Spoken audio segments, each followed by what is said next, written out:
I was almost asleep again when, through the chatter of the rain, I heard a tiny, fragile sound, a distinct tinkling. It was far away but approaching steadily, and as it drew nearer, I recognized the unmistakable ringing of an elephant's bell. Do you hear that? I whispered to him out. What is that? It's the cow Shaw dog. An OC knows an elephant by its bill. It's by following that sound that he locates his mount every morning after its long night foraging in the forest. वो कह रहा है कि मैं तकरीबन बारिश होने के बावजूद पानी गिरने के बावजूद भी दोबारा सोने ही वाला था कि मुझे दूर से एक हल्की घंटियों की आवाज़ आई और वो इतनी दूर थी लेकिन मुसलसल आ रही थी और ऐसे कि वो हमारे करीब आती जा रही थी और ये उन सबको पता था कि ये घंटियों की आवाज़ और किसी की नहीं बल्कि एक हाथी थी। हिनॉक ने उससे पूछा, क्या तुमने ये सुना? ये क्या है? नरेटर ने उससे कहा, ये तो शॉ डॉग की आवाज़ है। क्योंकि हर एक इंसान जो एक हथनी का महावत है वो अपनी हथनी की आवाज़ को बहुत अच्छे तरीके से पहचानता है, क्योंकि उन्हीं घंटियों की आवाज़ और उसके चलने की आवाज़ से ही वो सुबह जब सारे हाथी वापस आते हैं रात में अपना खाना ढूंढने के बाद, तो इन घंटियों की आवाज़ से ही हर महावत अपनी हथनी को पहचानता है। Perhaps I wondered, Shaw dog was panicked by the storm. Perhaps she managed to break loose of her critters. If she had broken loose, the harpoon said, the chain will still be dragging on her feet. He paused to listen. But I hear no chains. No, she had been freed by a human hand.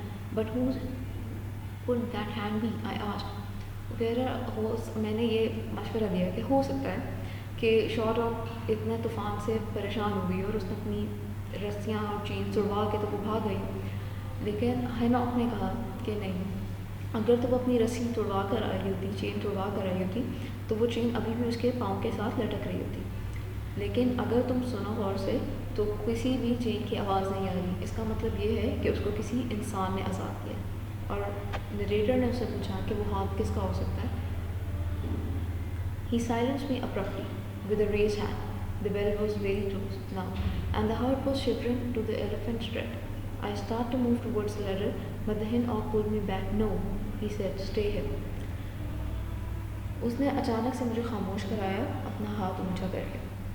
घंटी की आवाज़ अब बहुत करीब से आ रही थी और झोपड़ी हाथी के आने की वजह से कांप रही थी। There was a vibration on the ground, and that was actually shaking the whole structure. मैं सीढ़ी की तरफ बढ़ने लगा, लेकिन हॉक ने मुझे पीछे की तरफ खींच लिया और कहा कि यहीं रुको। The next morning, the sky was split by lightning. In the momentary glare of that flared sheet of light, I saw Shaw dog directly ahead, moving towards the tower, with her head lowered and her trunk curled under her legs. I jumped to my feet and began to shout in warning.